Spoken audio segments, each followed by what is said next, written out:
Kindly subscribe the channel and hit the bell icon to get regular updates. Thank you.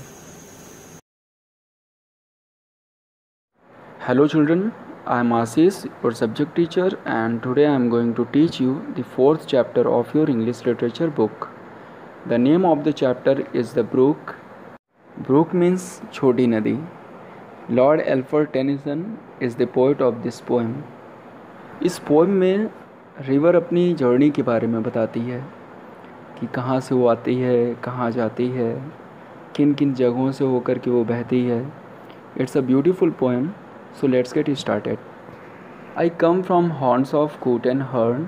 I make a sudden sally and sparkle out among the fern to bicker down a valley. यहाँ कूट and हर्न aquatic birds हैं.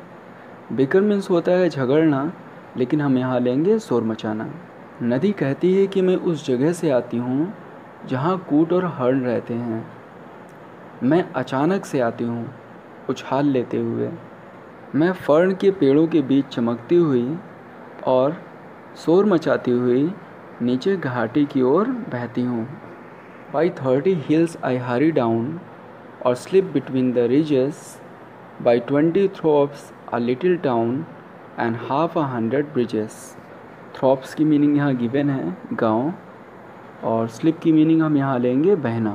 नदी कहती है कि मैं तेज़ी से नीचे बहते हुए 30 पहाड़ियों को पार कर जाती हूँ, और मैं पहाड़ों के बीच से बहती हुई 30 गांवों, एक छोटे शहर और 50 पुलों को पार करती हूँ.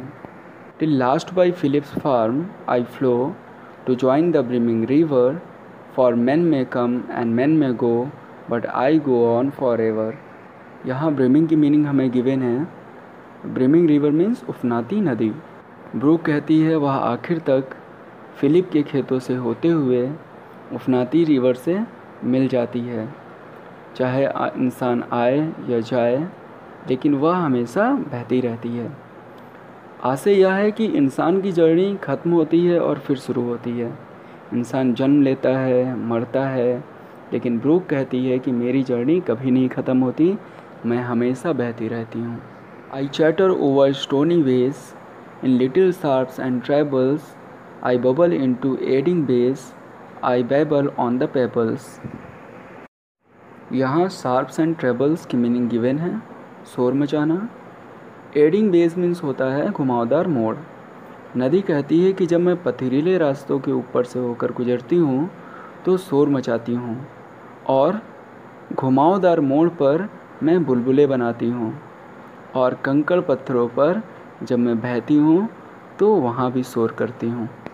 With many a curve my banks I fret, by many a field and fallow, and many a fairy fall and set, with willow weed and mallow. Meaning given है. फ्रेट मीन्स नाराज होना. फैलो ऊसर भूमि को बोलते हैं. फोल लैंड सुंदर भूमि. Willow weed और मैलो ये एक तरह के प्लांट्स हैं. नदी कहती है कि मेरे किनारों पर कई मोड़ हैं जिनसे मैं नाराज़ रहती हूँ. कहने का आशय है कि मोड़ होने की वजह से नदी के प्रवाह में कठिनाई होती है. तो नदी यहाँ पर कह रही है कि उससे वो खुश नहीं है. नदी आगे कहती है कि वह कई सारे ऊसर और उपजाऊ मैदानों से होकर भी बहती है. वह सुंदर भूमि प्रदेशों से और विलो वीड और मैलो के पौधों से होकर के बहती है. I chatter chatter as I flow to join the brimming river. For men may come and men may go but I go on for ever.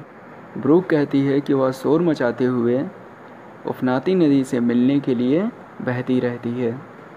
चाहे इंसान आए या जाए, लेकिन वह हमेशा बहती रहती है. अगेन नदी का आशय यह है कि इंसान की जर्नी ख़त्म होती है, फिर शुरू होती है. वह जन्म लेता है और फिर उसकी मृत्यु हो जाती है, लेकिन मेरा सफ़र कभी नहीं ख़त्म होता, मैं हमेशा बहती रहती हूँ. I wind about and in and out with here a blossom sailing, and here and there a lusty trout, and here and there a grayling. यहाँ ट्राउट और ग्रेलिंग फिश हैं.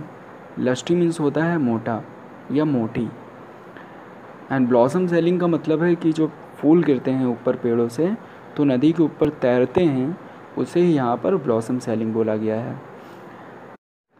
यहाँ वाइंड का मतलब घूमना होता है एंड ब्लॉसम सेलिंग का मतलब जब नदी के ऊपर पेड़ों से फूल गिरते हैं और उसके ऊपर तैरते हैं, उसके लिए यहाँ पर ब्लॉसम सेलिंग का यूज किया गया है। लस्टी मीन्स मोटी होता है। ट्राउट और ग्रेलिंग ये एक तरह की मछलियाँ हैं।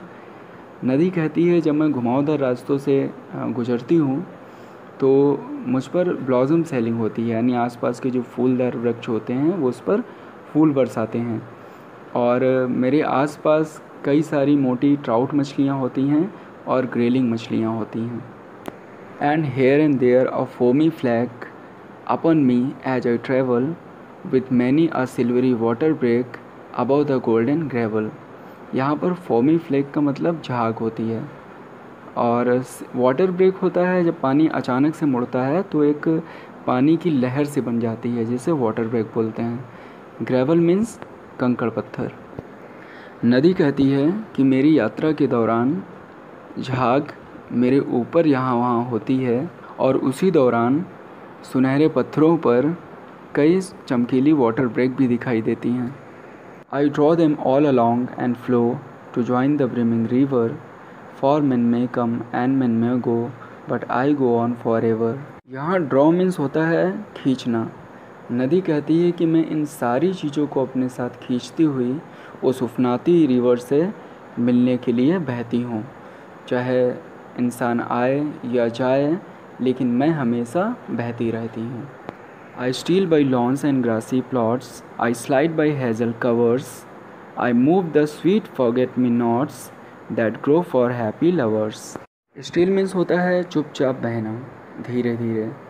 हैजल एक तरह का पेड़ है एंड forget-me-nots ये भी एक फ्लावरी प्लांट्स है, नीले कलर के फूल होते हैं इसमें।